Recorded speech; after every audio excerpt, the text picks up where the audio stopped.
जब आप एक ब्रांड न्यू इलेक्ट्रिक कार लेने जाते हो तो वो आपको उसके आइस काउंटर पार्ट से 30 से 60% तक महंगी मिलती है। For example Tata Tiago petrol के बेस मॉडल का प्राइस 4.99 लाख रुपीस एक शोरूम का पड़ता है। वहीं सेम बेस वेरिएंट में इस गाड़ी के जो ईवी वर्जन का प्राइस है वो लगभग 8 लाख रुपए का पड़ता है। यानी कि गाड़ी भी सेम है और वेरिएंट भी सेम है, लेकिन अगर आप पेट्रोल से ईवी की तरफ स्विच करते हो तो आपको 60% तक ज्यादा पैसे देने पड़ते हैं। इसका मतलब खरीदते टाइम जो ईवीज होती है वो काफी ज्यादा महंगी पड़ती है, और अगर ऐसा है तो ये बेचते टाइम भी महंगी पड़नी चाहिए, है ना भाई। जब आपने गाड़ी खरीदी महंगी थी तो अब आप उसको बेचोगे भी तो महंगा ही, लेकिन क्या ऐसा हो रहा है? A 1-year-old e-tron GT with 10,000 miles is worth 27% less than the same car would have been last year. We're selling Lucid Airs for half off. That car's a year old. Like, it is wild. If you bought an electric car in the last year, you might have been ripped off. EV prices are plummeting. In fact, the entire car market is doing some weird, wobbly stuff. पूरी दुनिया के अंदर electric cars की resale value बहुत ज्यादा तेजी से गिर रही है, और हार्डली यूज्ड 1 से 1.5 साल पुरानी इलेक्ट्रिक कार के प्राइस में ही 25 से 30% तक का ड्रॉप हमें देखने को मिल रहा है। जैसे कि ये चार्ट देखो,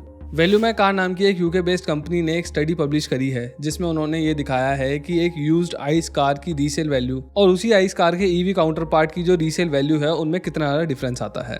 जैसे कि हम यहाँ पर देख सकते हैं कि जो आइस वर्जन वाला F-150 पिकअप ट्रक है उसका प्राइस लगभग 55,000 रुपीज़ का था जब वो नया था, और वहीं अगर हम इसे यूज्ड मार्केट के अंदर देखें तो ऑन एन एवरेज इस गाड़ी का जो प्राइस है वो $42,000 के आसपास का पड़ रहा है। यानी कि 22% की गिरावट इसकी रीसेल वैल्यू में देखने को मिली है। वहीं अगर अब हम देखें F-150 लाइटनिंग को, जो कि इस पिकअप ट्रक का ईवी वर्जन है, तो उसका प्राइस लगभग $85,000 के आसपास हुआ करता था जब ये नया था। लेकिन इस इलेक्ट्रिक पिकअप ट्रक का अब जो on an average used car market में प्राइस है वो है $44,000। यानी कि इस गाड़ी का जो प्राइस है वो भयंकर 48% तक गिरा है। और हैरानी वाली बात यह है कि ये गाड़ी आज से सिर्फ 3 साल पहले लॉन्च हुई थी। वैसे अगर हम दूसरी गाड़ियों को देखें जैसे कि Hyundai Kona, तो उसके पेट्रोल वर्जन में हमें 7% तक का ड्रॉप देखने को मिलता है, लेकिन वहीं उसके ईवी वेरिएंट के अंदर 14% तक का। ऐसे ही एस क्लास में हम 40% तक का ड्रॉप देख सकते हैं, लेकिन EQS यानी कि जो इलेक्ट्रिक एस क्लास मानी जाती है उसमें 60% तक का ड्रॉप देखा जा सकता है। यानी किसी में कम तो किसी में ज्यादा, लेकिन आइस कार से मुकाबले ईवीज की जो रीसेल वैल्यू है वो ऑन एन एवरेज खराब ही दिखाई देती है। और इन्होंने जो अपने इस चार्ट का टोटल करके दिखाया है उसके अंदर भी हम ये देख सकते हैं कि ice vehicles on an average 35% तक वैल्यू लूज करते हैं, वहीं ईवीज 42% तक। अब ये जो डेटा है ये बाहर की मार्केट्स का है,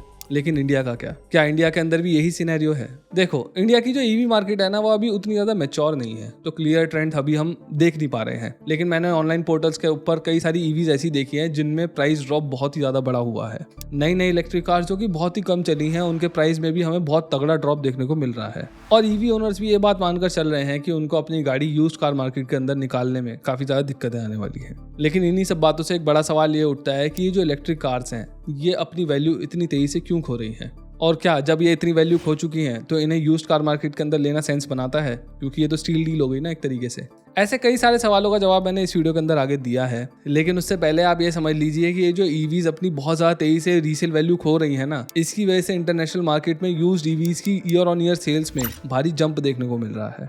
फॉर एग्जाम्पल हम सबसे पहले यूके का डेटा देखते हैं। नहीं, पहले ये वाला डेटा देखो यार। आपने 75% लोगों ने सब्सक्राइब ही नहीं करा है। कर लो यार, जब आप लोग सब्सक्राइब करते हो तो हमें ऐसी वीडियोस बनाने की बहुत ही तगड़ी मोटिवेशन मिलती है ना। हमारा भी दिल लगा रहता है काम करने में। चलो यूके पर आते हैं फिर से। यूके में जो इलेक्ट्रिक व्हीकल्स की मार्केट है उसमें 57% तक की ईयर ऑन ईयर ग्रोथ देखने को मिल रही है। वहाँ पर टेस्ला मॉडल 3, किया ई-नाइट्रो और ऐसी जो छोटी और मिड साइज इलेक्ट्रिक कार्स है ना, उनकी डिमांड अच्छी खासी देखने को मिल रही है यूज्ड कार मार्केट के अंदर। वैसे अगर हम कोरिया की बात करें तो यहाँ पर जो ट्रेंड है वो तो और भी ज्यादा इंटेंस दिखाई देता है। कोरिया में जो ओवरऑल यूज्ड कार मार्केट है ना उसमें 2025 के अंदर 4% का डिक्लाइन देखने को मिला था। वहीं पर जो यूज्ड इलेक्ट्रिक कार्स हैं उनकी मार्केट में अकेले 47.4% तक की ग्रोथ देखने को मिली थी। यानी कि जो कोरिया की यूज्ड कार मार्केट में गिरता हुआ ट्रेंड देखा जा रहा है उसका यूज्ड ईवीज की ग्रोथ पर कोई भी फर्क नहीं पड़ रहा है। इसके बाद अगर हम यूएस की बात करें तो वहां पर भी गेम ना थोड़ा अलग ही चल रहा है। यूएस में नई ईवीज की सेल्स में 6% तक का डिक्लाइन देखा जा रहा है। यानी कि लोग पहले के मुकाबले नई इलेक्ट्रिक कार्स कम खरीद रहे हैं वहां पर। लेकिन यूएस में जो पुरानी इलेक्ट्रिक कार्स की मार्केट है उसमें ईयर ऑन ईयर 45% तक की बढ़त देखी जा रही है। अब ये जो यूज्ड ईवीज की सेल्स में हम इंक्रीमेंट देख पा रहे हैं वो एक तो इसीलिए है कि जो ईवीज होती है उनकी रीसेल वैल्यू बहुत ज्यादा खराब होती है, इनकी वैल्यू बहुत ज्यादा तेजी से गिर रही है, इसकी वजह से लोग इनको ज्यादा खरीद रहे हैं। लेकिन इसके पीछे एक बड़ा रीजन मुझे और लगता है, और वो ये है कि EVs are cheaper to drive. For example हम यहाँ पर टाटा टियागो के फिर से बेस वेरिएंट की बात कर लेते हैं। इसके जो बेस वेरिएंट का ऑन रोड प्राइस पड़ता है वो है 5.61 लाख रुपीस, जब हम आइस व्हीकल की बात कर रहे हैं।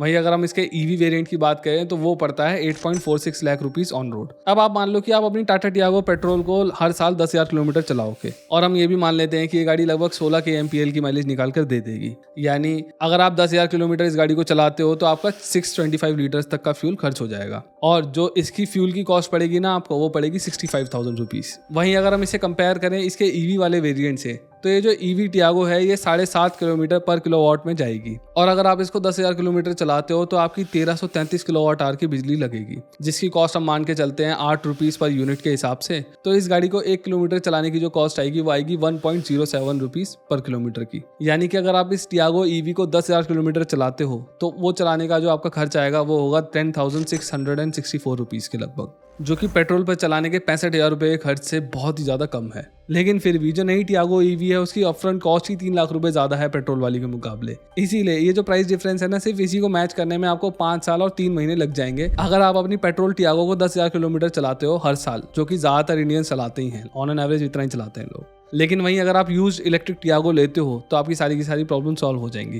क्योंकि मान के चलो आप सिर्फ 2 साल पुरानी टियागो ईवी खरीदते हो तो जो उसका प्राइस होगा ना वो ओरिजिनल प्राइस से 2 से 3 लाख रुपए ऑलरेडी कम हो चुका होगा। यानी कि यूज्ड टियागो ईवी का जो प्राइस है वो नई आइस वाली टियागो जितना ही होगा, लेकिन अंधाधुंध सेविंग के साथ मिलेगी ये गाड़ी आपको। तो अब तक हम 2 बातें क्लियरली समझ चुके हैं। एक तो ये कि जो ईवीज है उनकी रीसेल वैल्यू बहुत ज़्यादा तेजी से गिर रही है और दूसरी बात ये कि ये जो गिरती हुई वैल्यू है ना, इसकी वजह से इन गाड़ियों की यूज्ड कार मार्केट के अंदर डिमांड बहुत ज़्यादा तेजी से बढ़ रही है, यानी कि इलेक्ट्रिक कार्स की। तो अब तक हम ये 2 बातें कर चुके हैं, लेकिन अभी तक भी हमने मेन मुद्दे की बात नहीं करी है और वो ये कि यार ये जो रीसेल वैल्यू है इलेक्ट्रिक कार्स की वो इतनी तेजी से गिर क्यों रही है? ऐसी क्या कमी है ईवीज के अंदर आखिर?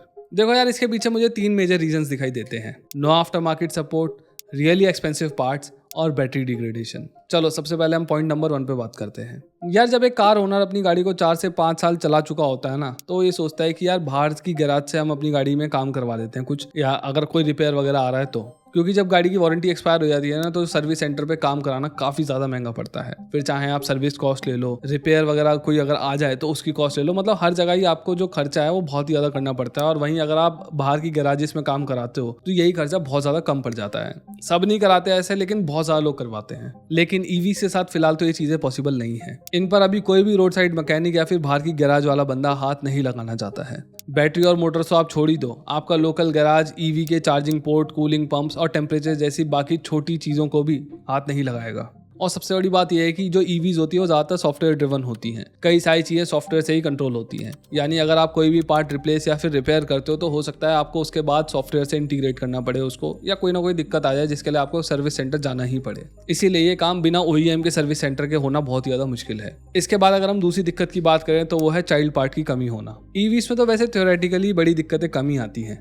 लेकिन अगर मान लो कोई बड़ी दिक्कत आ गई और आपकी वारंटी भी एक्सपायर हो चुकी है तो ब्रांड आपका लाखों रुपए का बिल बना सकता है। और ऐसा इसलिए क्योंकि ईवीज जो होती है उनमें 3 मेजर कंपोनेंट्स होते हैं, बैटरी, BMS और मोटर। और अगर मान लो इनमें से किसी भी एक पार्ट के अंदर कोई भी दिक्कत आ जाती है जिसकी वजह से फंक्शन नहीं कर पा रहे हैं तो इन्हें पूरा का पूरा ही बदलना पड़ता है। क्योंकि ये जो मॉड्यूल होते हैं ना ये बहुत टाइटली इंटीग्रेटेड होते हैं और इनके जो रिपेयर्स होते हैं ना वो मैकेनिकल कार्स जितने सक्सेसफुल नहीं होते हैं। जैसे मान लो आपकी एक आइस कार के क्लच में कोई दिक्कत आ जाती है तो आपकी क्लच प्लेट बदल दी जाती है। ज़्यादातर ऐसा नहीं होता कि आपका पूरा का पूरा क्लच सिस्टम ही बदलना पड़ता है। लेकिन ईवी के अगर किसी एक कंपोनेंट में इस तरीके के बड़े कंपोनेंट में दिक्कत आती है तो उसको फुल रिप्लेसमेंट करना पड़ता है। और अगर आपकी ईवी की वारंटी एक्सपायर हो चुकी है तो आपको बहुत ज़्यादा मोटा खर्चा करना पड़ेगा, क्योंकि भैया पूरा का पूरा एक मेजर कंपोनेंट बदलने की बात हो रही है यहाँ पे। मैं ये नहीं कह रहा कि सारे के सारे ब्रांड्स ऐसे ही करते होंगे, लेकिन ज़्यादातर ब्रांड्स अभी ऐसा ही कर रहे हैं। और हो सकता है कि ये चीज़ें आगे बदलें, चाइल्ड पार्ट्स बढ़ें और रिपेयर्स वगैरह बढ़ जाएं जब कंपटीशन बढ़ जाए मार्केट के अंदर। लेकिन फिलहाल तो यही सिनेरियो है, ज़्यादातर पार्ट्स बदले ही जा रहे हैं। अब ये तो वो पॉइंट्स है जो कि ज़्यादा वेल डिस्कस्ड नहीं है, लेकिन एक पॉइंट ऐसा है जो कि वेल डिस्कस्ड भी है और जिसकी वजह से ईवी की जो रीसेल वैल्यू है ना वो सबसे ज़्यादा ख़राब होती है, और वो है बैटरी डिग्रेडेशन। अगेन हम इसको एक एग्जांपल से समझ लेते हैं। जब हम एक ब्रांड न्यू फ़ोन लेकर आते हैं तो जो उसकी बैटरी कैपेसिटी होती है ना वो 100% होती है। लेकिन जैसे ही 3-4 साल बीतते हैं, 4.5 साल बीतते हैं तो जो उसकी बैटरी कैपेसिटी होती है वो 80-85% के आसपास आ जाती है। जैसे आपने आईफोन वगैरह में देखा होगा उसमें बैटरी हेल्थ को दिखाता है कितनी परसेंटेज है। अब जो जनरल पब्लिक है ना उसके मन में यही धारणा है कि जो ईवीज होती है ना उनके साथ भी ऐसा ही होता है, कुछ ही सालों के अंदर उनकी बैटरी जो है वो बहुत ज़्यादा डिग्रेड कर जाती है। तो क्या ये सच है? वेल, ये सच तो है लेकिन पूरा नहीं है। देखो, जो ज़्यादातर फ़ोन्स होते हैं ना उनमें सिंगल सेल बैटरी होती है, लेकिन जो ईवीज़ की बैटरीज होती हैं उनमें हज़ारों सेल्स होते हैं और ज़रूरी नहीं है कि हर एक सेल एक ही पेस में डिग्रेड हो, और अगर होता भी है तो वो इतनी तेज़ी से नहीं होता जितना फ़ोन की बैटरी का होता है। क्योंकि किसी भी इलेक्ट्रॉनिक्स में बैटरी के डिग्रेड होने के दो बड़े रीजंस होते हैं, एक तो हीट और दूसरा है चार्जिंग साइकिल। और जहां बाकी इलेक्ट्रॉनिक्स में बैटरी को ठंडा करने के लिए पैसिव कूलिंग का इस्तेमाल किया जाता है, यानी कि जो आपकी डिवाइस की बैटरी होती है वो एटमॉस्फेरिक टेम्परेचर की वजह से अपने आप थोड़ी थोड़ी ठंडी हो जाती है। वहीं ईवीज़ को ठंडा करने के लिए डेडिकेटेड लिक्विड कूलिंग सिस्टम इस्तेमाल किया जाता है, जो कि बहुत ज़्यादा इफेक्टिव होता है और आपकी गाड़ी के बैटरी के टेम्परेचर को 20 to 35 डिग्री सेंटीग्रेड के बीच में रखता है। और इसीलिए इलेक्ट्रिक कार्स की बैटरीज की जो लाइफ होती है ना वो उतनी तेज़ी से नहीं गिरती जितने हमारे फ़ोन वगैरह की गिरती है, लेकिन फिर भी गिरती तो है। और जो ईवीज़ के अंदर बैटरी डिग्रेडेशन का स्टैंडर्ड है वो लगभग 2 से 3% पर ईयर का है, यानी कि अच्छी से अच्छी बैटरी भी लगभग 2% तक तो डिग्रेड हो सकती है साल के अंदर। यानी कि अगर आप 10 साल तक अपनी गाड़ी चलाते हो तो हो सकता है आपकी गाड़ी की बैटरी 20% तक गिर जाए। अगेन यहाँ पर मैं अच्छी वाली बैटरीज की बात कर रहा हूँ जिनको डिज़ाइन अच्छे से किया गया है, वो 20% तक गिरेंगी, वरना जिसकी क्वालिटी अच्छी नहीं होगी वो और भी ज़्यादा गिर सकती है। अब देखा जाए तो ये कोई न्यू कार बायर्स के लिए बड़ी दिक्कत वाली बात नहीं है, लेकिन जब आप एक यूज कार लेने जाते हो तो ये एक चिंता का विषय ज़रूर बन जाता है, क्योंकि वो कुछ भी करके बैटरी की कैपेसिटी बढ़ा नहीं सकते हैं।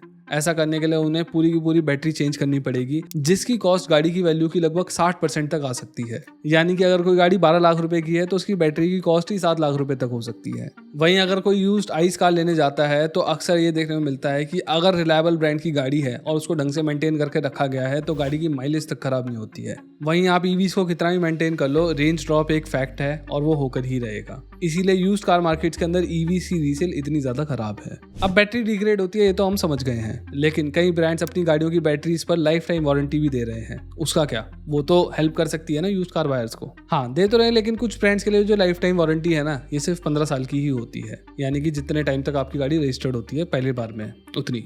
और ये भी सिर्फ फर्स्ट टाइम कार ओनर्स के लिए। अगर आप सेकंड ओनर हैं तो आपको सिर्फ 8 साल की वारंटी मिलेगी, और इसमें भी कई ब्रांड्स नहीं देते हैं, ये भी नहीं देते। इसके अलावा ये जो लाइफ टाइम वारंटी है ये क्लेम भी तभी करी जा सकती है जब आपकी बैटरी लाइफ 70% से नीचे चली जाए, जो कि ज़रूरी नहीं है आपके वारंटी पीरियड के अंदर हो ही जाए। और अगर आप एक यूज्ड कार ले रहे हो तो वैसे भी आपको 8 साल की ही वारंटी मिलने वाली है, और हो सकता है आपको ये भी ना मिले। तो इसीलिए जो यूज्ड कार बायर्स हैं उनके लिए एक बड़ा स्ट्रेचिंग पॉइंट रहता है यूज्ड कार खरीदते टाइम कि भैया बैटरी डिग्रेड होगी तो मैं क्या करूँगा। और ये जो डर है ना वो थोड़ा सा सेंस भी बनाता है, क्योंकि जो आइस कार्स होती है उनमें कोई भी ऐसा सिंगल कॉम्पोनेंट नहीं होता जो इतना ज़्यादा महंगा हो। वहीं ईवीज़ के अंदर ऑब्वियसली बैटरी काफ़ी ज़्यादा महंगी होती है, जैसा मैंने पहले बताया आपको। तो अब हम जान चुके हैं कि ईवीज़ की रीसेल वैल्यू ख़राब क्यों हो रही है और क्यों इनकी डिमांड हाई है। तो अब हम ये भी जान लेते हैं कि क्या इंडियन बायर को एक यूज्ड ईवी खरीदनी चाहिए। ले सकते हो यार मेरे हिसाब से वैसे तो, क्योंकि अगर आप 2 से 3 साल पुरानी इलेक्ट्रिक कार ले रहे हो यूज्ड वाली तो तब भी उसका जो प्राइस होगा वो बहुत ज़्यादा ड्रॉप हो चुका होगा। ऊपर से आपको 8 साल की वारंटी तो मिलने वाली है ही।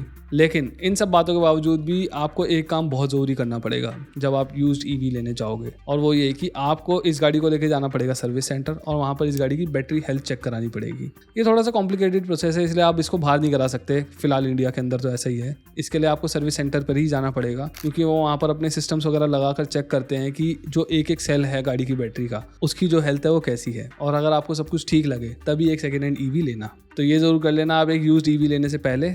बाकी इस वीडियो के अंदर इतना ही। अगर आपको पसंद आई हो तो please consider subscribing to our channel. इस वीडियो को लाइक करिए, शेयर करिए और कमेंट्स में अपने विचार भी ज़रूर छोड़ के जाना। Thank you.